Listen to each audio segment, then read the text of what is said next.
हम लोग यहाँ पे नवद्वीप में हैं। इस पूरे मंडल को, ये जो पूरा मंडल है इसका एरिया 200 किलोमीटर है और इस 200 किलोमीटर में 9 द्वीप है। कल मैंने बताया था, नहीं सबको सुना था सबने? 9 द्वीप के नाम क्या है, किसी को याद है? नहीं याद है? लो, 9 द्वीप है। और 9 द्वीप कौन कौन से है? सबसे पहला द्वीप है अंतर्द्वीप। इतना आपको याद होना चाहिए। आप वापस जाओगे तो पूछे कहाँ गए, आप बोलोगे रसगुल्ला खाया। वो सही नहीं है, वो आपको पता होना चाहिए एग्जैक्टली कहाँ गए। डिटेल नहीं याद हो तो पता होना चाहिए। 9 द्वीप क्या है ये एटलीस्ट पता होना चाहिए। पहला द्वीप क्या है? अंतर्द्वीप। उस अंतर्द्वीप में हमारा इस्कॉन है, जहाँ पे इस्कॉन टेम्पल है, वो अंतर्द्वीप है। फिर उसके आगे जो हम कल गए थे उसका नाम क्या था?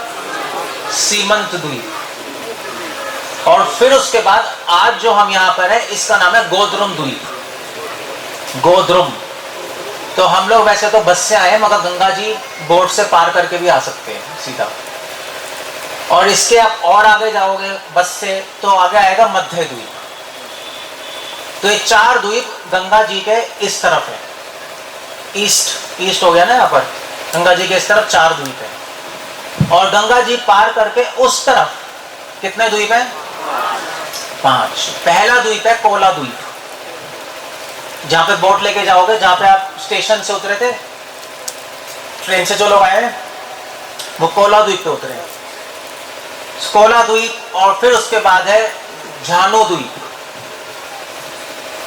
फिर उसके बाद है ऋतु द्वीप, उसके बाद मोद्रुम द्वीप और उसके अंत में रुद्र द्वीप। तो वहां 5 द्वीप है। कौन कौन से? कोला द्वीप, झानो द्वीप, ऋतु द्वीप, मोद्रुम द्वीप और रुद्र द्वीप।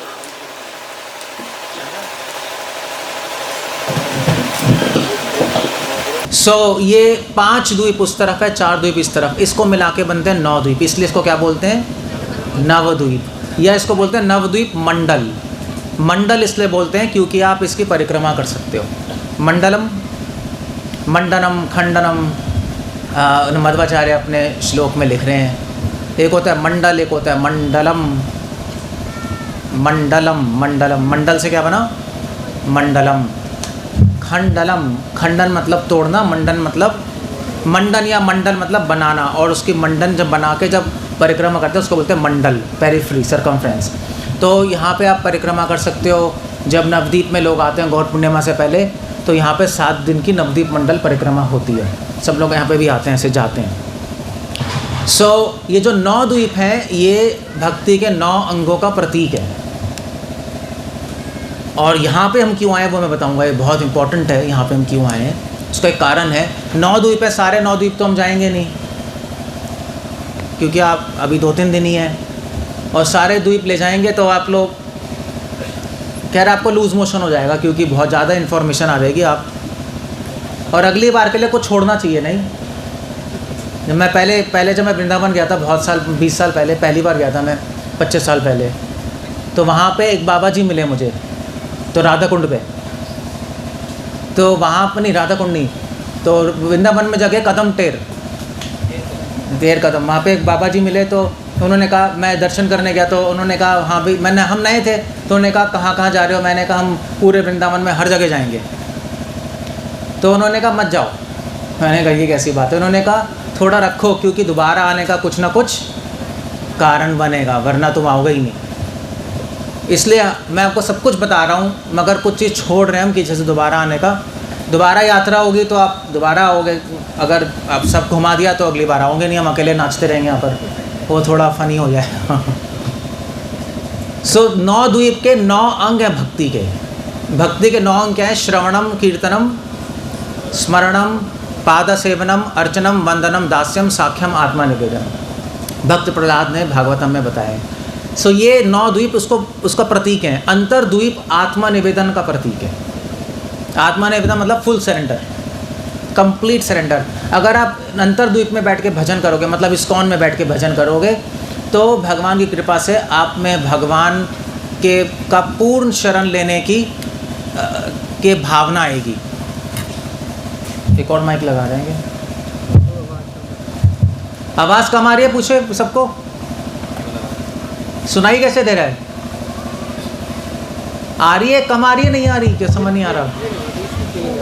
अगर आ रही है तो 2 हाथ उठाओ, कम आ रही है तो 1 हाथ। समझ में नहीं आ रहा 2 हाथ किसके, 1 हाथ किसके? चलो ठीक है, तो पता ही नहीं चला, इतने सारे लोग हो गए। हाँ जल्दी करें, फिर मैं थोड़ा वो हो जाता हूँ। ठीक है बस, दैट्स, थैंक यू, बस छोड़। सो ये जो अंतर्द्वीप फुल सरेंडर का वो है, कंप्लीट शरणागति। सो इसलिए मैं कहता है इस्कॉन में बैठ के आप भजन करोगे तो वहाँ पे भगवान की कृपा से भगवान की शरण लेने का भाव आपके हृदय में आएगा। उसके बाद सीमंत द्वीप है कीर्तनम, श्रवणम का, जो हम कल गए थे, वहाँ पे जो हमने कीर्तन किया, वहाँ अगर आप भजन करोगे तो प्रौढ़ माया और शिव जी, महादेव जी नहीं, उनकी कृपा से आपका मन करेगा हम भागवत पढ़ें, सुने, सीखें, सुनने का मन करेगा। ये गोद्रुम द्वीप किसका प्रतीक है? अब तो बता सकते हो किसका प्रतीक है गोद्रुम द्वीप? श्रवणम कीर्तनम। यहाँ पे हम कीर्तन करेंगे तो और कीर्तन करने का मन करेगा। इसलिए भक्ति विनोद ठाकुर ने अपना घर यहीं पे बनाया, हम जाएंगे इसके बाद। और उन्होंने अपना घर यहाँ पे इसलिए बनाया क्योंकि उन्होंने कहा कि मैं यहाँ पे भजन करूँगा, मगर मैं गोद्रुम में करूँगा, अंतर्द्वीप में नहीं, सीमंत द्वीप में नहीं। क्यों नहीं करेंगे वहाँ पर, उसका मैं आपसे आंसर पूछूंगा अभी। ये क्वेश्चन माइंड में रखना, अभी मैं आगे चल रहा हूँ। गोद्रुम द्वीप कीर्तनम का है। इसके बाद कौन सा द्वीप है? मध्य द्वीप। मध्य द्वीप किसका है? श्रवणम कीर्तनम स्मरणम का। उसके बाद कोला द्वीप पाद सेवनम, झानु द्वीप अर्चनम, अर्चनम हाँ, ऋतु द्वीप वंदनम, और फिर मोद्रुम द्वीप दास्यम, सॉरी वंदनम हाँ, और ऋतु द्वीप साख्यम। तो 9 अंग हो गए इस तरह से। अंतर्द्वीप, अंतर्द्वीप किसका है? पीछे बोल नहीं रहे। आत्मनिवेदनम, फुल सरेंडर। और सीमंत द्वीप श्रवणम, गोद्रुम द्वीप ये वाला कीर्तनम, मध्य द्वीप स्मरणम, स्मरण, और कोला द्वीप पाद सेवनम, वो क्यों है बताऊंगा। उसके बाद झानु द्वीप अर्चनम, पूजा, ऋतु द्वीप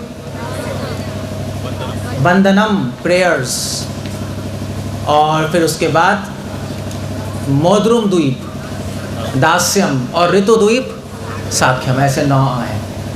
अब क्वेश्चन का आंसर करो। भक्ति विनोद ठाकुर, पता है ना भक्ति विनोद ठाकुर कौन थे? कौन थे? कौन थे भक्ति विनोद ठाकुर? हाँ सबको पता ही है। हाँ, भक्ति विनोद ठाकुर शिला प्रभुपाद के गुरु। उन्होंने अपना घर और अपनी भजन कुटी यहाँ पे बनाई है, जो भी जाएंगे हम इसके बाद दर्शन करने, बहुत इंपॉर्टेंट है। अब मुझे बताओ कि इन्होंने अपनी कुटिया यहाँ पे क्यों बनाई? अंतर्द्वीप में क्यों नहीं? सीमंत द्वीप पे क्यों नहीं? मध्य द्वीप में क्यों नहीं? इतने सारे द्वीप है, 9 में से किसी को भी चुन लेते। यहाँ क्यों बनाई है उन्होंने? आप जब बस में आ रहे थे तो आपने देखा था कि आपके साइड में ट्रेन ट्रैक जा रही थी, देखा था ध्यान से? जगह थी, वो ट्रेन ट्रैक सीधा भक्ति विनोद ठाकुर के घर जाती है, अभी जाएंगे। तो वो जज थे, तो उनके लिए ब्रिटिशर्स ने यहाँ से कृष्णा नगर तक ट्रेन स्पेशल चलाई थी कि उनको लेके जाएं। So he was very important person legally और वैसे भी स्टेट वाइज, और आचार्य हैं। उन्होंने अपनी भजन कुटी यहाँ पे क्यों बनाई? कौन बताएगा? क्या? तो उससे क्या हो गया? श्रवण बना लेते, कुछ कर लेते।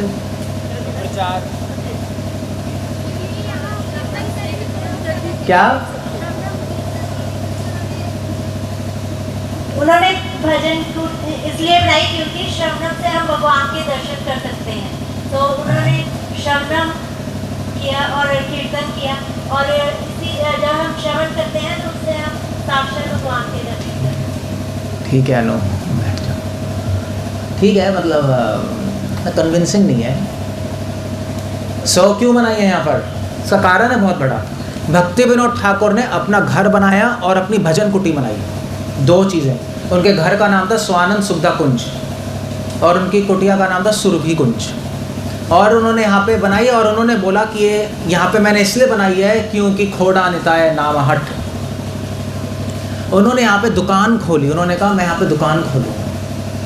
अपना भजन तो मैं कहीं भी कर सकता हूँ नवद्वीप में, मगर अगर नाम बेचना है दूसरों को, तो नाम को बेचना है, दूसरों को देना है, तो उसकी दुकान कहाँ होनी चाहिए?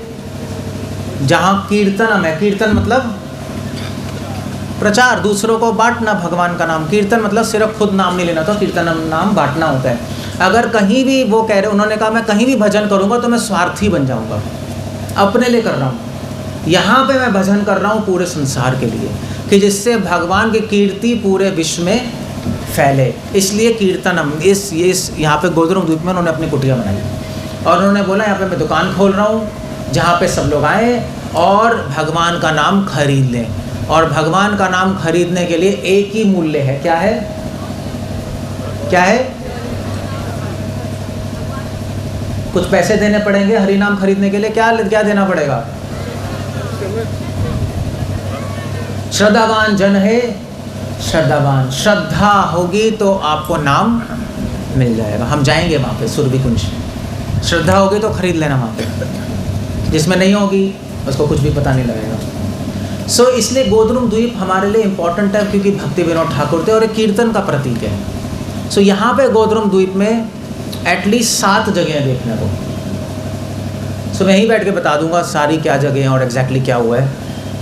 तो सबसे यहाँ पे कौन कौन सी जगह? एक तो हरिहर क्षेत्र है जहाँ पे हम आए हैं। जब हम लोग यहाँ पर आए थे, आज से कब आए थे? कब पहली बार कब आए थे? 17 साल पहले क्या? 2010 आई थिंक, या 14-15 ईयर्स, 14-15 साल पहले आए थे। तो उस टाइम यहाँ पे कुछ भी नहीं था, मतलब कुछ भी नहीं था। ये बाउंड्री कुछ भी नहीं थी, सिर्फ कुत्ते घूम रहे थे, टॉयलेट थी। और ये तो मंदिर तो एक छोटा सा, एक टूटा फूटा कुछ। आप यहाँ पे आते तो आपको लगता कि मैं कहाँ आ गया, एक ग्राउंड पता नहीं कहाँ आ गया। तो मैं अब इतने सालों बाद आए हैं तो मैं तो पहचान भी नहीं पाया हरिहर क्षेत्र में। वह आइडिया ये है कि ये हरिहर क्षेत्र यहाँ पर, इसी के पास एक और जगह नरसिंहपल्ली, वो क्या है मैं बताऊँगा। उसके जब आप रोड पे जब आप आ रहे थे तो आपने ध्यान नहीं दिया होगा, एक थोड़ी दूर जाके एक मठ है, गौड़िया मठ। उसका नाम है सुवर्ण विहार गौड़िया मठ, जो भक्ति सेना सरस्वती ठाकुर ने खोला था। तो वो भी मठ है, एक सुवर्ण विहार, वो मठ भी है, जगह भी है। तीसरी जगह।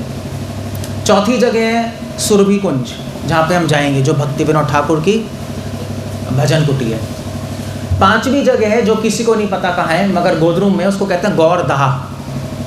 गौरदहा, जैसे वृंदावन में कालियादहा है, ऐसी गौरदहा है यहाँ पर। और 6ठी जगह है आम्र घाट। वो भी पता नहीं किसी को कहाँ है, कुछ लोग कहते हैं यहाँ पर है, कुछ लोग यहाँ पर, बट है जगह। कितने हो गए? 6। और 7वां है यहाँ पर, और क्या है? ओके, अलकनंदा। अलकनंदा, अगर नरसिंहपल्ली जाए, अलकनंदा क्या है? गंगा जी है ना, गंगा जी की एक ब्रांच है अलग से, वो मैं बताऊंगा क्या है। तो ये 6-7 चीज़ें हैं यहाँ पर जो देखने के लिए, जो आप दर्शन कर सकते हो। सो हम शुरू करेंगे हरिहर क्षेत्र से, यहाँ पे हम बैठे हैं। सो ये जो मंदिर है हरिहर क्षेत्र, ये मंदिर दुनिया का शायद एक ही मंदिर है जहाँ पे शिव और कृष्ण साथ में। कि दर्शन किए किसी ने अभी? किए? आपने देखा होगा डीटीज, आधे काले हैं और आधे सफ़ेद। देखा है ध्यान से? आधे काले, अगर नहीं किया हो देख लेना। आधे काले आधे सफ़ेद, क्योंकि आधे कृष्ण हैं और आधे शिव जी हैं। शिव जी का रंग क्या है, किसी को पता है? शिव जी का रंग क्या है? काले हैं, ब्लू है, क्या है? वाइट है, वाइटिश है। फॉरेनर हैं शिव जी। आप देखोगे आपको फॉरेनर नजर आएंगे। सारी डिस्क्रिप्शंस जो आप पढ़ोगे एब्सोल्युटली वाइट। जैसे बलराम जी हैं बिल्कुल मिल्क, वैसे शिव जी बिल्कुल मिल्क कलर के हैं। सो शिव जी इसलिए वाइट हैं और कृष्णा तो श्याम रूपी हैं, तो दोनों का मिक्सचर है। इसलिए इसको क्या बोलते हैं, हरिहर क्षेत्र। हरिहर बोलते हैं, हरि मतलब कृष्णा, हर मतलब महादेव। और जो कृष्ण जो हैं उनकी साइड पे महालक्ष्मी जी हैं, और जो शिव जी उनके साइड पे कौन है, पार्वती जी। और फिर उसके बाद आप ध्यान से देखोगे तो यहाँ पे कुछ लोग कहते हैं कि गदाधर पंडित के भी चरण चिन्ह है यहाँ पर, और फिर अनेक छोटी छोटी शिवलिंग हैं। सो ये हरिहर क्षेत्र है, ये इम्पोर्टेंट इसलिए हम लोगों के लिए क्योंकि यहाँ पर आने से एक्चुअली भक्ति विनोद ठाकुर ने एक सॉन्ग लिखा है हरिहर क्षेत्र के बारे में, और भक्ति विनोद ठाकुर लिख रहे हैं कि हरिहर क्षेत्र में जाने से जो व्यक्ति हरिहर क्षेत्र में जाएगा, नवदीप धाम महात्म्य में लिख रहे हैं, जो व्यक्ति हरिहर क्षेत्र में जाएगा और एक दिन वहाँ पे बिता देगा, उसका फल उतना ही है कि अब 7 कल्प तक, कल्प पता है आपको, 7 कल्प, ब्रह्मा जी का एक जीवन, ब्रह्मा जी का एक जीवन कल्प है, 1000 कल्प होता है, सॉरी, ब्रह्मा जी का एक दिन होता है ना, कल्प एक दिन। तो 7 कल्प तक तपस्या करके जो आपको फल मिलेगा वो एक दिन आने से मिल जाएगा। सो आपको वो फल मिल चुका है, आप आ गए यहाँ पर। सो उतना पुण्य, और पुण्य की बात नहीं कर रहे, उतनी भक्ति प्राप्त होगी यहाँ पे केवल आने से, भूमि को छूने से यहाँ पर। और यहाँ पे जो हरिहर क्षेत्र हैं, जैसे मैंने सीमन द्वीप में बताया था, सीमन द्वीप में जो महादेव और पार्वती गॉड नवद्वीप मंडल की रक्षा कर रहे हैं, ऐसे यहाँ पे हरिहर क्षेत्र में कृष्णा और शिव का मिलित अवतार इस गोद्रुम द्वीप की रक्षा कर रहे हैं। भक्ति विनोद ठाकुर प्रे कर रहे हैं हरिहर जी से कि मुझे आशीर्वाद दीजिए कि मुझे राधा माधव की शरण और उनकी भक्ति मिल सके। सो ये हरिहर क्षेत्र के बारे में ज़्यादा कुछ है नहीं यहाँ पे मगर बहुत सारे ऋषि मुनियों ने आके तपस्या की है, चैतन्य महाप्रभु से पहले भी, ऐसा नहीं जब महाप्रभु आए तभी से है। ये हरिहर क्षेत्र सतयुग से है, कितने हज़ारों साल से हरिहर क्षेत्र है। कुछ लोग ऐसा कहते हैं कि स्वयंभू मूर्ति है, ये स्वयं प्रकट डीटीज़ हैं, ये किसी ने नहीं पता किसने बनाई है, और इसीलिए बहुत पावरफुल डीटीज़ हैं। और हम हरिहर जी से प्रे करेंगे तो एक्चुअली जो महादेव हैं उनको क्या बोलते हैं, भोलेनाथ बोला जाता है, नहीं? सो इसलिए जब कृष्णा और महादेव साथ में मिल जाते हैं, तो कृष्णा तो पहले ही दया के सागर हैं, जब शिव जी भी साथ में आ जाते हैं तो नमो महावदन्याय, that's the whole point there. So इस हरिहर क्षेत्र के पास एक और जगह है, उसका नाम है सुवर्ण विहार, और एक्चुअली वो बहुत इंपॉर्टेंट जगह है। अब मैं आपको जब बस में जाएंगे शायद दिखा देंगे। सो वो जो जगह है सुवर्ण विहार बिल्कुल पास में ही है। यहाँ पे इस गोद्रुम द्वीप में सतयुग में एक राजा था, उसका नाम था क्या था, सुवर्ण सेन। सुवर्ण सेन नाम का राजा था सतयुग में। तो बहुत भोगी था, बहुत विलासी, भोग विलास में पड़ा था, भक्ति कुछ नहीं करना। सतयुग के एंड में होगा शायद, तो सतयुग में तो लोग सारे डिवोटी थे। सो एक बार नारद मुनि घूमते घूमते आए उसके पास, और नारद मुनि ने कहा, सुवर्ण सेन तुम्हें पता है तुम कहाँ बैठे हो? तो उसने कहा, कहाँ बैठे? मैं यहाँ पे गोद्रुम में बैठा हूँ। गोद्रुम का आज नाम अगर आप किसी से पूछोगे गोद्रुम जाना है, किसी को नहीं पता होगा। आज गोद्रुम को कहते हैं गदाई गाछी लोकल टर्म में। तो उन्होंने कहा, तुम पता है तुम्हें कहाँ बैठे हो? तो तुम गोद्रुम में गदाई गाछी में बैठे हो। उन्होंने कहा, हम बैठे हैं, उसमें क्या है, मेरा राज्य है। तो नारद मुनि ने कहा, वेल कलयुग में इसी जगह पे चैतन्य महाप्रभु का अवतार होगा, जो स्वयं कृष्ण और राधा के मिलित अवतार हैं। सो इसलिए ये पुण्य भूमि है। अब आप सोच के देखो, अभी भगवान आए ही नहीं, मगर उनके आने से पहले ये पुण्य भूमि बन गई। ऐसे शिव जी पार्वती जी एक बार आसमान में जा रहे थे, तो पेड़ के तो शिव जी उतरे अपनी नंदी से और पेड़ के नीचे लौटने लगे। तो पार्वती ने, ये क्या हो गया आपको? तो उन्होंने कहा, आज से 1000 साल बाद एक महान संत आएंगे जो इस पेड़ के नीचे बैठ के तपस्या करेंगे, इसलिए ये भूमि क्या है, पवित्र भूमि है। तो संतों के आने से पवित्र नहीं होती भूमि, अगर कोई आने वाला भी है वहाँ पर तब भी पवित्र बन जाती है। सो उन्होंने कहा, कलयुग में आने वाले चैतन्य महाप्रभु, तुम्हें पता नहीं तुम कहाँ बैठे हो, ये तो ऑलरेडी पवित्र भूमि है। सुवर्ण सेन ने कहा कि वेल मुझे पता नहीं क्या करना है, तो सुवर्ण नारद मुनि ने कहा कि तुम तपस्या करो, तुम चैतन्य महाप्रभु पे ध्यान लगाओ। और फिर नारद मुनि ने चैतन्य महाप्रभु का रूप बताया, उनकी लीलाएं बताई, तो उसको बड़ा अच्छा लगा सुवर्ण सेन को, और वो अपने राज्य छोड़ के भक्ति में लग गया। और फिर उसके मन में इच्छा आ गई कि मैं कब चैतन्य महाप्रभु के दर्शन करूंगा। बट प्रॉब्लम ये थी कि उसने कहा मैं तो सतयुग में हूँ, तब तक तो मर ही जाऊंगा, मैं कलयुग में तो आऊँगा नहीं, और चैतन्य महाप्रभु के दर्शन मिस हो जाएंगे। तो उसको बहुत दुख था अंदर कि मैं क्या करूँ। तो वो भगवान की तपस्या करने लगा, महाप्रभु की, और महाप्रभु प्रकट हो गए उसके सामने। महाप्रभु ने कहा सुवर्ण सेन क्या मांगते हो? सुवर्ण सेन ने बोला कि महाप्रभु मैं बहुत दुखी हूँ कि आप कलयुग में लीला करने आएंगे और मैं होऊंगा नहीं वहाँ। महाप्रभु ने कहा चिंता मत करो, तुम उस लीला में दोबारा जन्म लोगे और मेरी लीला में तुम सेवा करोगे मेरी, चिंता मत करो और मेरी भक्ति करो। तो सुवर्ण सेन ने, वो जो जगह है सुवर्ण विहार बिल्कुल पास में ही है यहाँ पर, वहाँ पर बैठ के तपस्या की इस गोद्रुन धूप में ही, और फिर अपना शरीर त्याग दिया। और फिर जब महाप्रभु आए यहाँ पर 500 साल पहले यहीं पर नवद्वीप में, तो यहाँ पर वो दोबारा से उसने जन्म लिया। किस रूप में जन्म लिया किसी को पता है? किसी को आइडिया कौन कौन बना हो महाप्रभु की लीला में? कोई बता सकता है? कोई भी डिवोटी? एनीबडी? क्या बाई चांस? वैसे तो मुश्किल है बताना है आंसर, क्योंकि ये बहुत एक्सेप्शनल क्वेश्चन है। वेल, आपको पता होगा महाप्रभु की लीला में एक व्यक्ति थे बुद्धिमंत खान, तो उन्होंने दोबारा जन्म लिया बुद्धिमंत खान के रूप में नवद्वीप में। और ये वही व्यक्ति हैं जब चैतन्य महाप्रभु निमाय पंडित थे तो उनका विवाह हुआ लक्ष्मी प्रिया से, और जब लक्ष्मी प्रिया को सांप ने काट लिया, एक्चुअली सांप ने नहीं काटा था, चैतन्य भागवत में लिखा है कि उनको विरह के सांप ने काट लिया। जब महाप्रभु गया चले गए तो निमाय पंडित थे, उन्होंने अपनी माँ और अपनी वाइफ से बोला मैं पैसे कमाने जा रहा हूँ, गया तो वहाँ से मैं कुछ पढ़ा के पैसे लेके आऊँगा और श्राद्ध भी कर दूँगा अपने पिता का।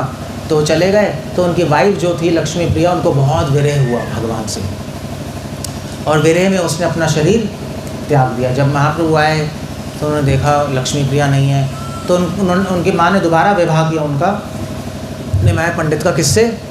विष्णु प्रिया से। और जब विवाह हुआ उसमें जितना खर्चा था वो किसने उठाया?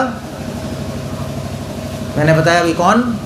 बुद्धिमंत खान। बुद्धिमंत खान बहुत अमीर थे, बहुत अमीर थे। उन्होंने कहा मैं सारा खर्चा मैं उठाऊंगा, और निमाय पंडित और विष्णु प्रिया की ऐसे शादी होगी जैसे राजा महाराजाओं की होती है। सो उन्होंने वो सेवा की बुद्धिमंत खान ने यहाँ पर इस लीला में।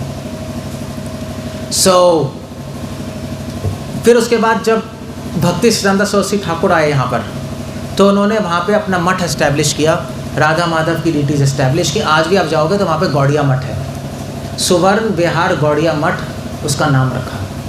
तो आपको अगर वहाँ पे जाना है तो आप पूछोगे सुवर्ण विहार गौड़िया मठ जाना है, वो आपको ले जाएगा, वो जगह है। और उसी के पास एक और जगह नरसिंहपल्ली, ये बहुत इंटरेस्टिंग जगह है। तो नरसिंहपल्ली, वैसे अगर आप साउथ इंडिया जाओगे तो साउथ इंडिया में एक जगह है विशाखापट्टनम, सुने? आंध्र प्रदेश में।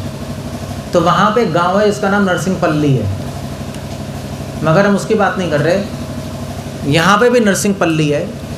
नरसिंह पता नहीं, मुझे पता नहीं वैसे पल्ली का मतलब है, पल्ली का मतलब क्या होता है? साउथ इंडिया है कोई यहाँ पर?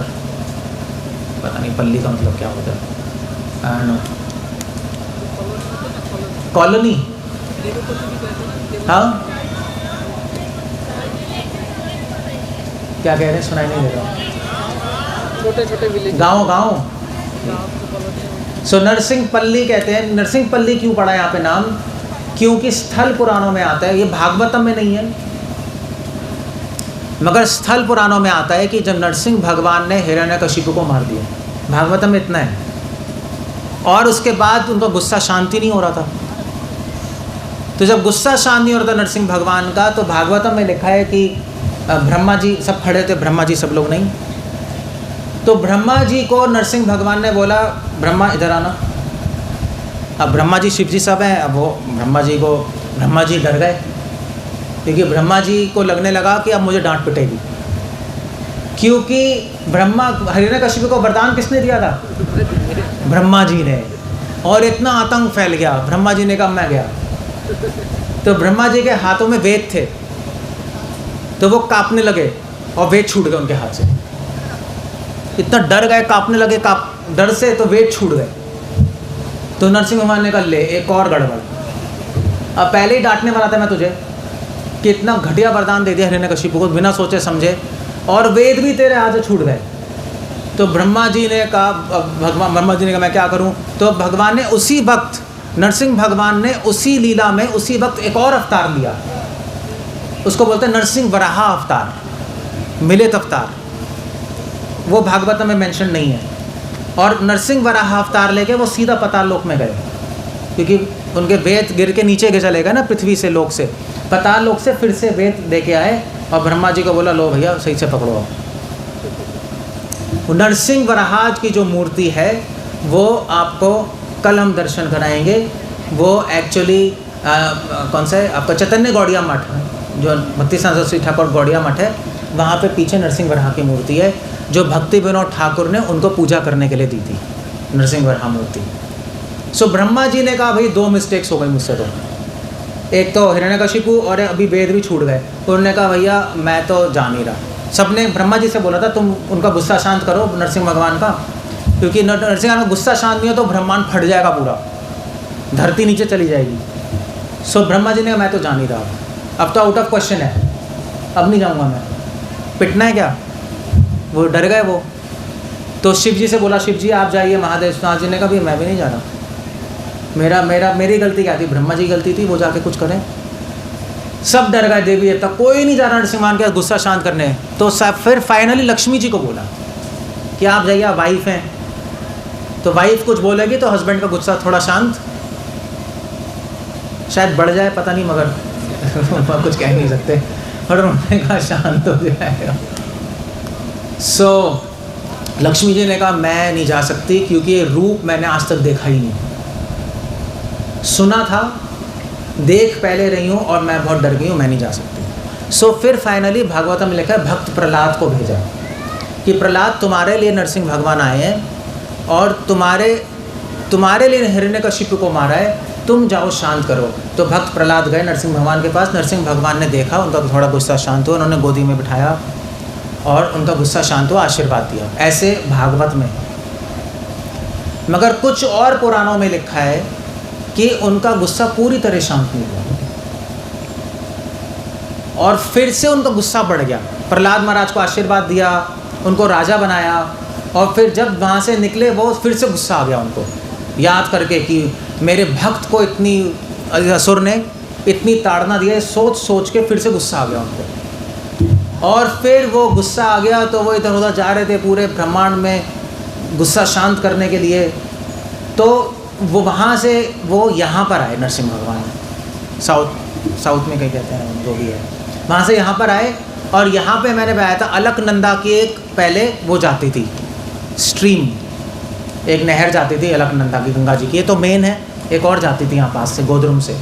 तो यहाँ पर उन्होंने अपने जो उनके खून लगा हुआ था ना खूनों में, उसको धोया अच्छी तरह, और फिर भी शांत नहीं हो रहे थे।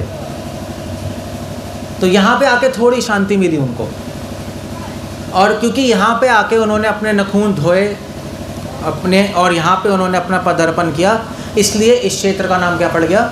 नरसिंह पल्ली। बट इसके बाद की स्टोरी ये है कि उसके बाद भी शांत नहीं हुआ, फिर यहाँ पे आए, फिर से कूद के वहाँ चले गए।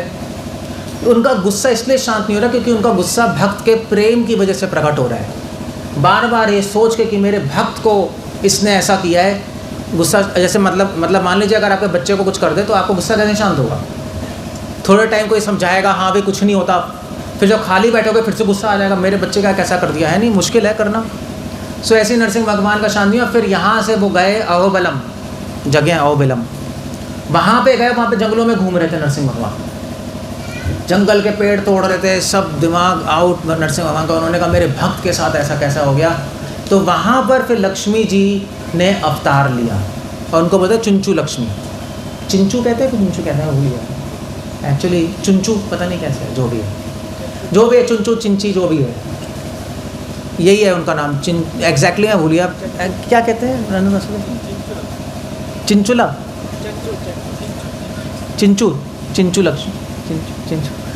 लक्ष्मी, उनका नाम चिंचू पड़ा क्योंकि उन्होंने अवतार लिया आदिवासियों के यहाँ।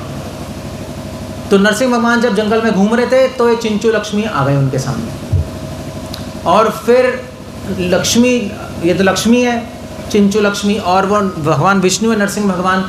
जब एक दोनों सामने आए तो लव एट फर्स्ट साइट हो गया। पिक्चरों में नहीं होता जैसे, तो प्रेम हो गया उनको एक दूसरे से देखकर। जैसे ही प्रेम हुआ तो नरसिंह भगवान ने प्रपोज किया, मैं तुमसे शादी करूँगा, प्रपोजल ही दे दिया वहाँ। तो फिर वहाँ पे शादी, डेट सेट हो गई, शादी हुई। अब शादी हो गई हो तो गुस्सा शांत होना ही है नहीं, शादी से गुस्सा शांत होना था और कोई तरीका नहीं था। तो देवी देवताओं ने ऐसी स्कीम करी कि नरसिंह भगवान की शादी हो जाए और फिर शादी के बाद वाइफ हो जाएगी, एक फैमिली हो जाएगी, तो शांत हो जाएंगे। सो इसलिए ये जो स्टोरी का जो एंड है नरसिंह भगवान का, वो अहोबलम में हुआ है जहाँ पे उनकी शादी हुई है।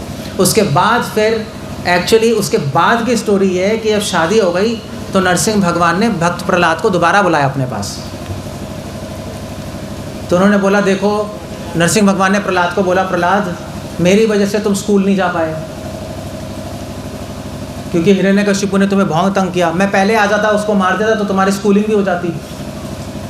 तो 5 साल तक तो तुम पिटते रहे उससे, और उसके बाद मैंने मार दिया, तुम्हारे स्कूल नहीं हुए, तुम्हें स्कूल पढ़ाना है, ये करना है। तो मेरी शादी हो गई है तो मैं तुम्हारे पापा बनूंगा और लक्ष्मी जी तुम्हारी क्या बनेंगी, मम्मी, और हम तुम्हें पढ़ाएंगे। सो नरसिंह भगवान ने खुद प्रहलाद महाराज को पढ़ाया मैथमेटिक्स, संस्कृत। और वो जो आप अहोबलम जाओगे तो वहाँ पहाड़ पे, पत्थरों पे संस्कृत लिखी हुई है, जो नरसिंह भगवान अपने नखूनों से पत्थर पे अ बना रहे थे और अ क ख घ बना रहे थे, मैथमेटिक्स पढ़ा रहे हैं, वो भी बना पड़ा है। उसको बोलते हैं प्रहलाद बिट्टू। बिट्टू कहते हैं, Bittu, Prahlad Bittu. It's a beautiful story. So anyway, मैं बता रहा था कि सारे भागवतम में नहीं दिया है, बट हमें और स्थल पुराणों से मिलता है। सो हमें इन्फॉर्मेशन मिलती है अब नरसिंह भगवान यहाँ पे आए थे इसलिए उनका नाम नरसिंह पल्ली पड़ा, बट वो तो चले गए यहाँ से। तो उसके बाद कई हज़ारों साल बाद एक ब्राह्मण यहाँ पे गाय चराने आता था नरसिंह पल्ली में। तो जब गाय चराने आता था तो यहाँ पर एक पहाड़ था, उस पे गाय आके दूध दे देती थी एज़ यूजुअल। तो उसने कहा यहाँ पे दूध क्यों दे रही है, अपने आप ही दूध चला जाता था। तो उन्होंने कहा ऐसे क्यों हो रहा है, तो उन्होंने गांव वाले से पूछा ऐसा क्यों। वहाँ पे एक ब्राह्मण था, उसने कहा देखो भाई इसको खोद के देखो, ज़रूर कुछ होगा नीचे, भगवान की मूर्ति होगी। उन्हें खोदा तो वहाँ से किसकी मूर्ति निकली, किसकी निकली बताओ जल्दी, नरसिंह भगवान की मूर्ति निकली वहाँ से। और वो मूर्ति जो है वो फिर स्थापित की गई और उस मूर्ति का नाम पड़ा नरसिंह पल्ली। उसका मंदिर बिल्कुल पास में ही है, जाने की ज़रूरत नहीं है, आप अपने कान से ही देख लो, कोई प्रॉब्लम नहीं है। यहाँ पे बैठ के हम सुनने आए, सुनने से दिखाई देगा। सो वो जो मूर्ति है वो भी स्वयं प्रकट मूर्ति है, ये भी स्वयं प्रकट मूर्ति है। और स्वयं प्रकट जो डीटी जो अर्च विग्रह होती हैं, उनकी जो पोटेंसी होती है वो मतलब स्वयं प्रकट है, किसी ने बनाया नहीं है, साक्षात भगवान उस अर्च विग्रह में वास करते हैं। ये जो नरसिंह पल्ली है, इनके लिए, नरसिंह भगवान के लिए भक्ति विनोद ठाकुर ने गोदरूम में बैठ के सॉन्ग लिखा है कि हे नरसिंह भगवान, आप मेरी राधा माधव के चरणों में भक्ति बढ़ाइए और जितने भी रुकावटें हैं उनके चरणों की प्राप्ति के लिए वो हटा दीजिए।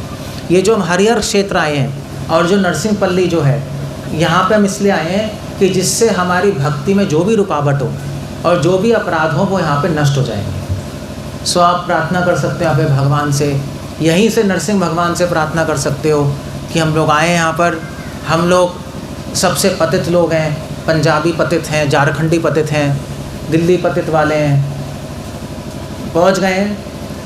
अब आप पतित पावन हैं तो हमारे अपराध, हमारे पाप आप नष्ट कर दीजिए। आगे से मैं पाप फिर और नहीं करूँगा। That's the whole point. आप यहाँ से संकल्प लेके जाओ कि आगे से अपराध वापस नहीं करोगे। ये नरसिंह पल्ली है। मगर जो मेन जगह यहाँ पर है वो है सुरभि कुंज, जहाँ पे हम जाएंगे, जिसकी वजह से गोदरूम का नाम पड़ा है, इस द्वीप का नाम। सुरभि पता है क्या है? सुरभि मतलब पता है क्या होता है? सुरभि मतलब होता है गाय। गाय जो देवी देवताओं देवलोक में जो सबसे गायों के जो लीडर है उसको, वो उनका नाम सुरभि है, कामधेनु गाय है। तो सुरभि जो है, आपको पता है जब कृष्ण वहाँ की लीला हुई तो इंद्र ने वर्षा की थी, गोवर्धन लीला हुई, और फिर इंद्र उसके बाद 7 दिन भगवान ने गोवर्धन लीला की, इंद्र का मान खंडन किया, और उसके बाद इंद्र ने सोचा मैंने क्या कर दिया, ये तो भगवान है और मैंने ये सब अपराध कर दिया, मुझे क्षमा मांगनी है। बट इंद्र जाए कैसे क्षमा मांगने? इंद्र को शर्म आ रही थी। 7 दिन, 1 मिनट 2 मिनट का अपराध नहीं था, 7 दिन पूरा वृंदावन खत्म हो गया, सारे ब्रजवासी परेशानी में। कृष्ण भगवान ने 7 दिन गोवर्धन उठाया, उन्होंने कहा ये तो बहुत प्रॉब्लम हो गई। तो इंद्र जा नहीं रहे थे। इंद्र ने कहा मगर जाना भी पड़ेगा अपराध के लिए क्षमा मांगने, क्योंकि वो तो प्रॉब्लम है। तो इसलिए इंद्र जो है, इंद्र ने कहा एक तरीका है, कृष्ण का नाम है गोविंदा, गो ब्राह्मण हिताय च। कृष्ण ब्राह्मण, असली ब्राह्मणों को और या ब्राह्मण वैष्णवों को और गायों को बहुत प्रेम करते हैं। सो इंद्र पहले सुरभि के पास गए, देवलोक में सुरभि का अपना प्लैनेट है, और उन्होंने प्रार्थना की तुम मेरे साथ चलो, तुम मेरे आगे रहो, मैं तुम्हारे पीछे चलूँगा। तो जब हम जाएंगे तुम्हें देख के भगवान का गुस्सा थोड़ा ठंडा हो जाएगा, मुझे जैसे ही देखेंगे भड़क जाएंगे फिर, इसलिए पहले तुम सामने चलो। तो सामने लेके गए सुरभि को, वहाँ पे जाके सुरभि ने भगवान का अभिषेक किया अपने दूध से, और उसकी वजह से भगवान का नाम गोविंदा पड़ा। और फिर इंद्र आया, इंद्र ने भी अपना प्रेयर्स की, सब किया, प्रार्थना की भगवान से, और परिक्रमा करके वापस चले गए। सो भगवान ने इंद्र को ज़्यादा कुछ बोला नहीं, ना भगवान ने बोला मैं तुमसे खुश हूँ, ना बोला मैं तुमसे ना खुश हूँ, कुछ ज़्यादा रिस्पॉन्स नहीं दिया। इंद्र ने प्रेयर्स की और भगवान तो बस स्माइल कर रहे थे और वो चला गया। तो इंद्र को बहुत ग्लानि थी कि भगवान ने मुझे माफ़ किया भी या नहीं किया है, अंदर ग्लानि थी उसके। नहीं, अगर मान लीजिए आप कोई गलती करो और किसी के पास जाओ, सीनियर के पास, प्रभु जी माफ़ कर दीजिए, उन्होंने कुछ बोले नहीं, तो फिर कैसा लगेगा आपको, पता नहीं क्या हुआ। तो इंद्र जो है, सुरभि ने कहा, इंद्र ने सुरभि से पूछा ये क्या हुआ, सुरभि ने कहा मुझे भी नहीं पता।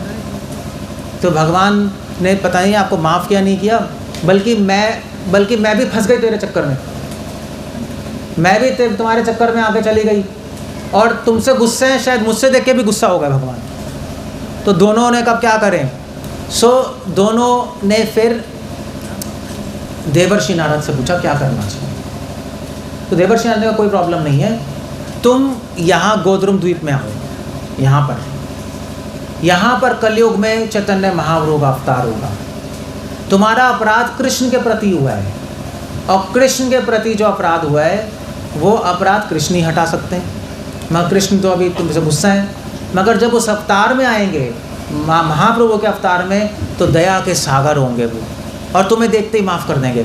इसलिए तुम जाओ और गोद्रुम में जाकर तपस्या करो। सुरभि इंद्र आए यहाँ पर, और यहाँ पे एक बहुत बड़ा अश्वत्थ का वृक्ष था।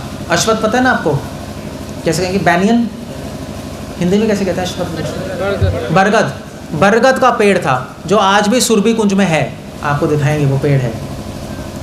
तभी भक्तिविनोद ठाकुर ने अपनी भजन कुटी वहाँ पे बनाई, क्योंकि वो मेन पेड़ वहाँ पर है। वहाँ पर आए, वहाँ पे उस पेड़ के नीचे सुरभि गाय और इंद्र ने तपस्या की, और क्योंकि वहाँ पे तपस्या की, इसलिए इस द्वीप का नाम क्या पड़ा, गो का मतलब गाय, द्रुम का मतलब पेड़ के नीचे तपस्या की, इसलिए इसका नाम पड़ा गोद्रुम। क्लियर हो गया? तपस्या करी उन्होंने, और तपस्या करी तो महाप्रभु प्रकट हुए, और महाप्रभु ने कहा चिंता मत करो, मैं तुम दोनों से खुश हूँ, तुम्हारा अपराध नष्ट हो गया है, और तुम सदैव यहाँ पे रह के अलक्ष्य रूप में रहकर यहाँ पे रहो, और जो भी आए उनको आशीर्वाद देना, सुरभि को। तो आज वह सुरभि कुंज जाएंगे तो वहाँ पे सुरभि गाय का आशीर्वाद मिलेगा, वो अभी भी तपस्या में, महाप्रभु की तपस्या में। सो उन्होंने कहा मगर तुम दोनों मेरी लीला में भी आओगे किसी रूप में, और मेरी सेवा करोगे। ये तो एक लीला है यहाँ पर सुरभि कुंज में। दूसरी बात ये हुई कि एक्चुअली मार्कंडेय ऋषि जानते हो? मार्कंडेय ऋषि कौन है? दिल्ली से थे, तो जानते कैसे हो आप लोग? कौन थे मार्कंडेय ऋषि? मार्कंडेय ऋषि श्रीमद् भागवतम में आता है उनके बारे में। बहुत बड़े तपस्वी, महामृत्युंजय मंत्र सुना है उन्होंने दिया है, और भगवान विष्णु के परम भक्त और महादेव के भी। सुमरकर मार्कंडेय ऋषि भागवतम में आता है। एक इसको चुप करो, हरि बोल, पीछे जाओ। सो मार्कंडेय ऋषि जो है वो उन्होंने तपस्या की, घोर तपस्या, और भागवतम में आता है उन्होंने तपस्या की तो विष्णु भगवान प्रकट हुए। तो मार्कंडेय ऋषि ने 2 वरदान मांगे उनसे। पहला वरदान क्या था? भागवतम में लिखा, पहला वरदान क्या था? कि भगवान मैं आपकी माया देखना चाहता हूँ। तो भगवान विष्णु हंस दिए। माने का मार्कंडेय सोच लो, तुम्हें वरदान चाहिए माया देखनी। उन्होंने कहा नहीं मैं आपकी माया देखना चाहता हूँ। तो भगवान विष्णु का डर जाओगे? तो मार्कंडेय ने कहा नहीं मैं यही वरदान करता हूँ आपसे। और दूसरा वरदान कि मैं 7 कल्पों के लिए अमर हो जाऊँ, मरूँ नहीं, मेरी उम्र 7 कल्प हो जाए। ब्रह्मा जी का एक दिन, ब्रह्मा जी के एक दिन में कितने साल, मैं भूल गया, पता नहीं कितने साल हैं। मतलब ब्रह्मा जी के एक दिन में 4,32,000 into 1000 ऐसा कुछ कैलकुलेशन है। मतलब इतने सालों 7 कल तक जीवित रहूँ मैं। 2 वरदान मांग ले। विष्णु ने कहा देखो भैया पहला वरदान तो तेरा गलत था, ये भी गलत है, तो सोच ले। तो मार्कंडेय निश्चय करनी नहीं, मुझे ये चाहिए। मेरा बड़ा बचपन से मेरा शौक़ था आपकी माया देखूं, और माया देखने के लिए मुझे लंबा जीवन चाहिए। अब 100 साल में क्या माया मैं समझ जाऊंगा, तो इतने सारे साल लाऊंगा तो माया को अच्छी तरह देख पाऊंगा मैं। विष्णु ने कहा ठीक है, कोई प्रॉब्लम नहीं है। फिर मार्कंडेय ऋषि तपस्या में बैठे थे और प्रलय आई, क्योंकि वो तो मरेंगे नहीं। तो प्रलय आई, तो प्रलय में सारा संसार पानी से भर गया। सूरज भी गायब, चंद्रमा भी गायब, सब अंधेरा, सारा पानी, पूरा अंधेरा, मगर सब मर गए। मार्कंडेय ऋषि जिंदा है, क्योंकि उन्होंने वरदान ही ऐसा मांगा है। अब क्या करें, कोई ज़मीन ही नहीं है, ज़मीन ही सारा पानी भर गया, तो खड़े कहाँ होंगे? तो स्विमिंग करते रह रहे थे, वरना डूब जाएंगे। अब डूब जाएंगे, मरेंगे तो नहीं क्योंकि वो अमर है, मगर डूबेंगे तो सांस रुकेगा, दर्द होगा। अब वो डूबने में डर लगता ही है, सारा अंधेरा, को दिखाई नहीं दे रहा। वो स्विमिंग करते जा रहे हैं, थक गए, कुछ समझ नहीं आ रहा क्या करें क्या ना करें।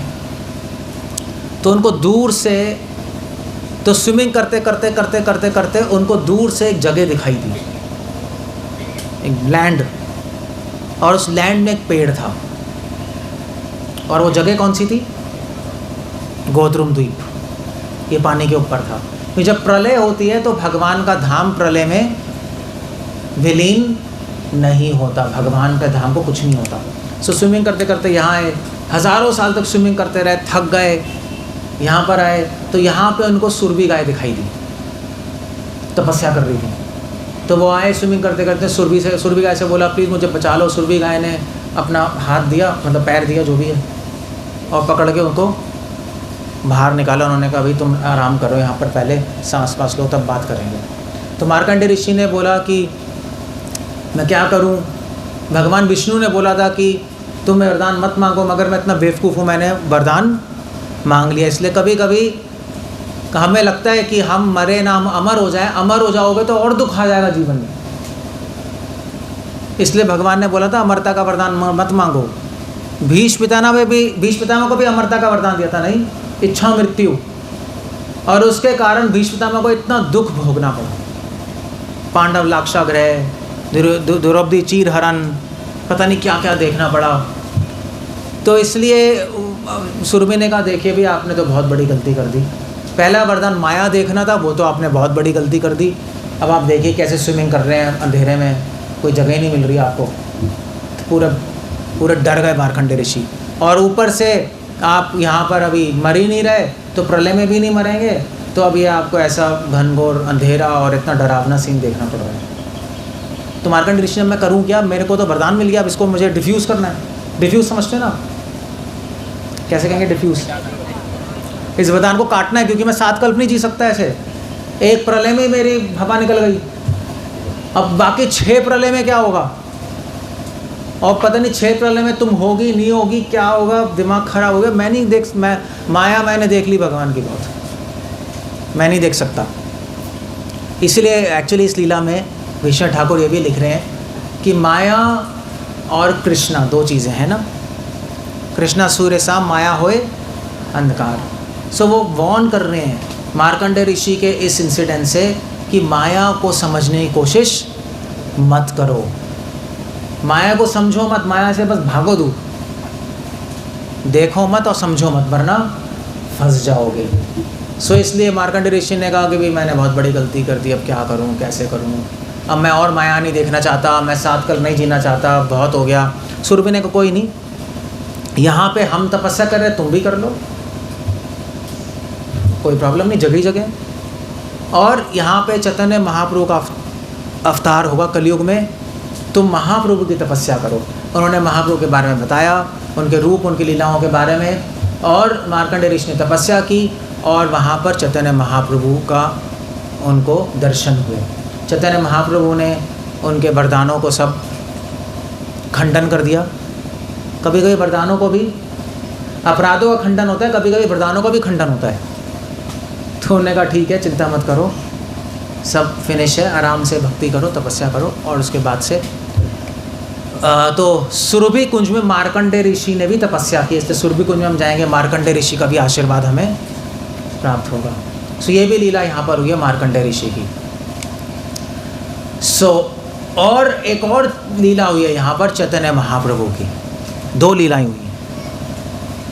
जब चैतन्य महाप्रभु थे तो यहाँ पे एक जगह आम्र घाट, आपने देखा होगा, स्टेशन आ रहे थे, स्टेशन का नाम क्या था, आम्र घाट, देखा था बंगाली लिखा हुआ था। हाँ, तो इसलिए क्योंकि यहाँ पर एक आम का पेड़ था और चैतन्य महाप्रभु अपने डिवोटीज के साथ कीर्तन करके सारे नवद्वीप में ट्रैवल करते थे, रोज़ कीर्तन करते थे। सुबह सुबह जीव जागो गौरा चांद्र बोले, कोटा निद्रा जायो माया पिशाचीला। तो महाप्रभु रोज़ सुबह सुबह हरि नाम संकीर्तन करते थे। तो यहाँ पर आए एक बार, सुबह भी करते थे, शाम को भी। शाम को आए, जब शाम को आए तो यहाँ पे उस टाइम बादल ही बादल थे जैसे अभी हैं, और बारिश होने वाली थी। सो सारे डिवोटीज ने कहा अरे हम हरि नाम कर रहे हैं, बारिश हो जाएगी, प्रोग्राम खराब हो जाएगा।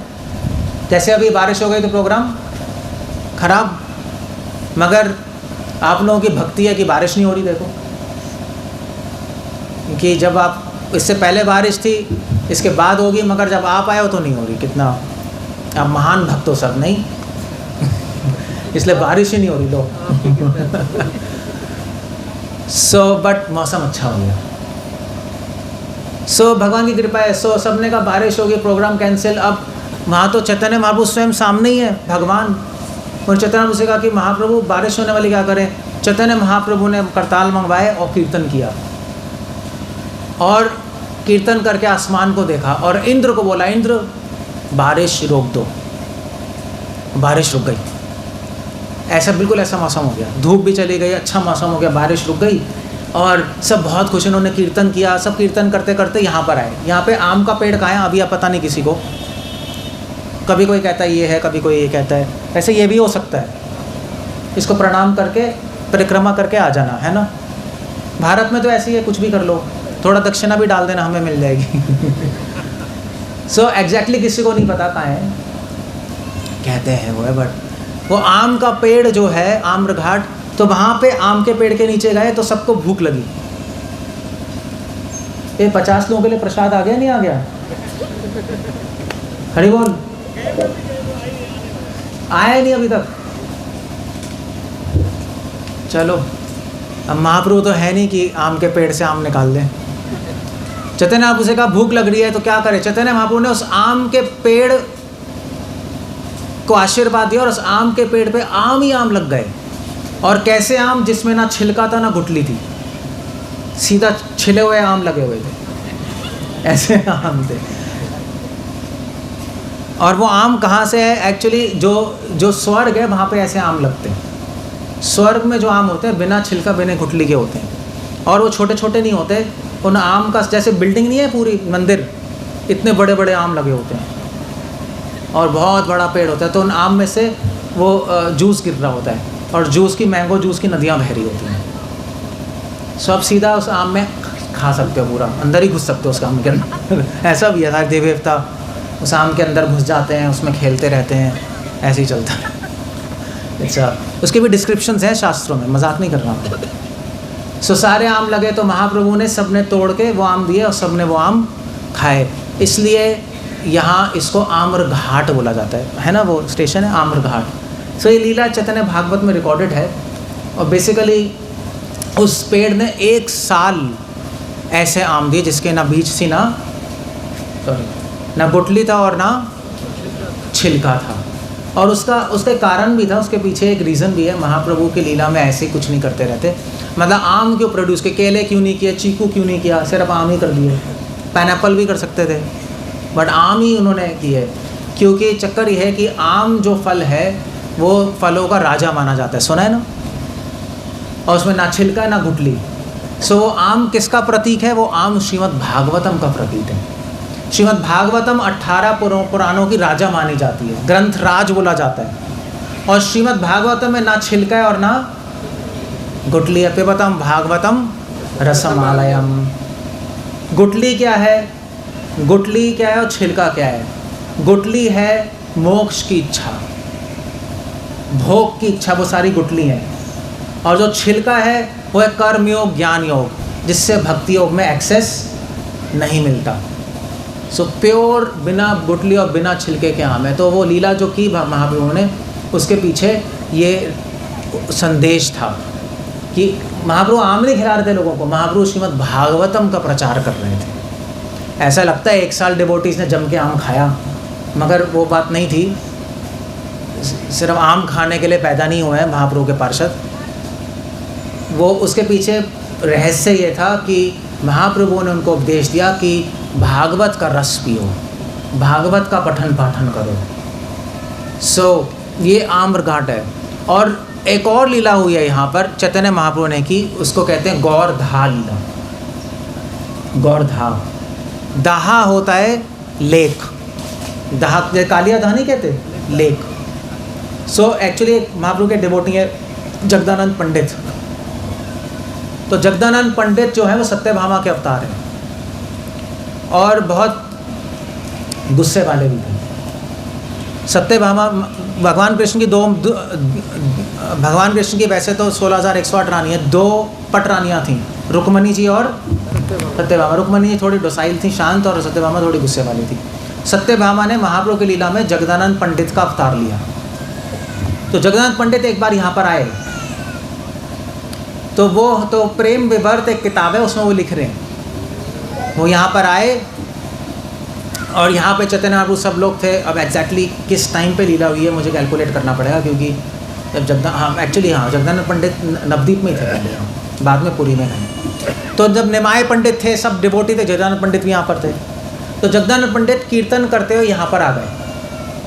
यहाँ पर आए तो जगदानंद पंडित थोड़े स्कॉलरली थे। स्कॉलरली समझते हो मतलब कैसे कहेंगे, पंडित टाइप के, पढ़े लिखे नहीं, पंडित टाइप के थे। तो कीर्तन में नाचते नहीं थे वो, जैसे जो बहुत ज़्यादा जो शास्त्र पढ़ने वाले होते हैं कीर्तन में वो ज़्यादा नाचते नहीं, जो सिंपल होते हैं वो नाचते हैं। तो वो अपना साइड में खड़े हुए थे, सब नाच रहे थे कीर्तन में। जगदानंद पंडित ने लिख रहे हैं, खुद प्रेम विवर्त ने खुद लिख रहे हैं कि मेरा मन नहीं करता था नाचने का, क्योंकि मैं थोड़ा फिलॉसफी सोचता रहता था। इंटरेस्टिंग, उस टाइम भी प्रॉब्लम थी ये।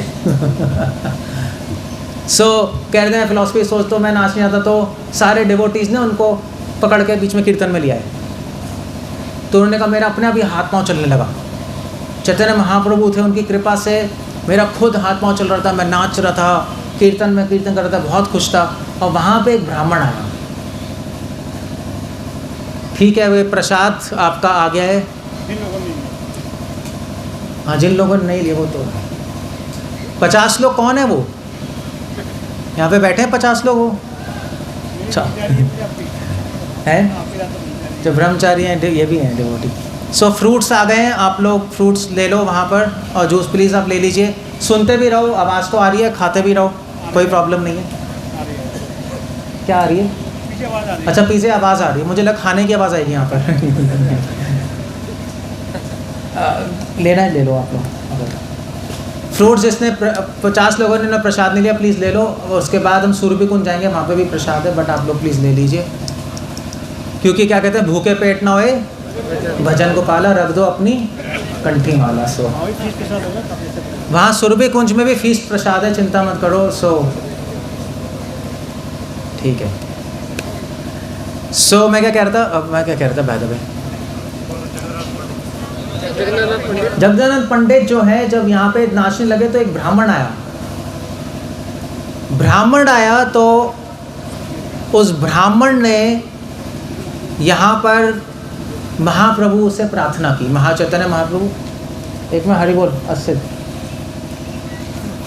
चैतन्य प्रभु से प्रार्थना की कि आप मेरे घर आइए और प्रसाद लीजिए। जो मेरी माँ है वो आपकी माँ की फ्रेंड है। चैतन्य निमाय पंडित की माँ कौन थी? सची माँ। तो मेरी माँ का नाम है सुगाई, और सुगाई माँ आपकी माँ सची माँ की फ्रेंड है और उनकी सेवा करती हैं। तो हम जानते हैं निमाय पंडित, आप हमारे यहाँ आइए प्रसाद लीजिए। तो सब उन्होंने कहा मैं आऊँगा। तो आए, तो वहाँ पे वो तो उस ब्राह्मण का नाम था रामदास गोपाल। तो उनके घर गए, उनके घर प्रसाद लिया। तो रामदास गोपाल ने अपने घर के पास एक लेक दिखाया, दाह कहते हैं लेक दिखाया। वो लेक तो जो मैं पहले बता रहा था, तो कई हज़ार साल पहले तो अलकनंदा की एक ब्रांच बहती थी यहाँ पर, जो नरसिंहपल्ली है उसके पास से भी बहती थी गंगा जी, आज नहीं है अलकनंदा। और फिर यहाँ जो ये गौरधा है इसके पास से निकलती थी, उसका घर वहीं था। सो उन्होंने कहा मेरे घर के पास ये है जगह, और इस यहाँ पे बहुत सारे मगरमच्छ हैं। गंगा जी में बहुत सारे मगरमच्छ होते हैं ना, मगरमच्छ है ना गंगा जी का वाहन। मगर तो इसलिए हमारी गाय पी नहीं पाती यहाँ पर, मगरमच्छ काट लेंगे। सो महाप्रभु ने कहा कोई चिंता मत करो। चैतन्य महाप्रभु गए वहाँ पर, उन्होंने पैर रखा और मगरमच्छ आ गया। और मगरमच्छ ने जैसे ही चैतन्य महाप्रभु का पैर छुआ, वो मगरमच्छ एक बहुत सुंदर देवता के रूप में बदल गया। सो मगरमच्छ, उन्होंने कहा तुम कौन हो? तो उन्होंने कहा, देवता ने कहा कि एक्चुअली मैं देव हूँ। जब मार्कंडेय ऋषि यहाँ पे तपस्या कर रहे थे तपस्या, तो मैंने ऐसे ही आके उनकी जटाएं पीछे कैंची से काट दी। पता नहीं दिमाग में क्या नट घूमा उसके, पता नहीं क्या हुआ, बट वो आया, उसने पीछे कैंची से उनकी जटाएं सारी काट दी। सो मार्कंडेय ऋषि गुस्सा आ गया, कौन पागल आदमी है। देवी देवता ऐसे करते रहते हैं, ऋषि मुनियों को तंग करना, क्योंकि उनमें शक्तियाँ होती हैं ना, तो वो तंग करके भाग जाते हैं। सो उसने काट दी। तो मार्कंडेय ऋषि गुस्सा है, मार्कंडेय ऋषि ने शाप दिया कि तू मगरमच्छ बन जा। सो मगरमच्छ बन गया। और फिर मार्कंडेय ऋषि ने कहा चिंता मत करो, जब महाप्रभु का अवतार होगा तो तुम्हारा तारनहार वही बनेंगे, और फिर से तुम अपने देवता के जो पोजीशन है वहाँ पे पहुँच जाओगे। तो उसने फिर देवता का रूप लिया, प्रार्थना की, स्तुति की, और अपने देवधाम वापस चले गए। तो उस वहाँ से, इसलिए उस जगह का नाम क्या पड़ गया? गौरधा। आज वो कहाँ है हमें नहीं पता, हो चुके भक्तियों ठाकुर लिख रहे हैं नवदीप धाम में, हमें पता नहीं, बट वो लीला यहीं पर हुई है। जगदानंद पंडित ने फर्स्ट आई विटनेस हैं, उन्होंने अपने ग्रंथ प्रेम विवर्त में इसका मेंशन किया हुआ है कि ऐसे ऐसे इंसिडेंट्स हुआ था। ये उन्होंने इसलिए लिखा है बताने के लिए कि चैतन्य महाप्रभु स्वयं भगवान है। इससे प्रूव होता है कि स्वयं भगवान है। जब देवी देवता भी महाप्रभु के चरणों को छूकर और अपने शाप, अपने अपराध से मुक्ति प्राप्त कर लेते हैं, जैसे कृष्ण ने वो दो पेड़ को छुआ था, नल कुबेर मणिग्रीव, और फिर से देवता बन गए। सेम चीज़ महाप्रभु ने लीला मगरमच्छ के द्वारा की। सो वो अपने धाम चले गए, इसलिए यहाँ पे गौरधा भी लीला हुई है। तो यहाँ पे इसलिए गोद्रुम द्वीप में इतने सारे लीलाएं हुई हैं। महाप्रभु, जगदानंद पंडित, उनके पार्षद, मार्कंडेय ऋषि, सुरभि, इंद्र, भक्ति विनोद ठाकुर का घर है, नरसिंहपल्ली, सुवर्ण सेन जो राजा थे, इतने सारे लोगों ने तपस्या की है। हम लोग सब आए यहाँ पर, और इसके बाद आएंगे नहीं आएंगे हमें नहीं पता, बट आप यहाँ पर आकर आप इन सब से प्रार्थना कर सकते हैं। क्या प्रार्थना करेंगे यहाँ पर? क्या करेंगे प्रार्थना? जल्दी बताओ क्या करोगे? क्या मिले? वैसे आप लोगों की मेमोरी बहुत कम है, हमारा अपराध खत्म हो और आपकी स्मरण शक्ति बहुत कम है। कल मैंने क्या बताया था? कल क्या कॉन्ट्रैक्ट हुआ था?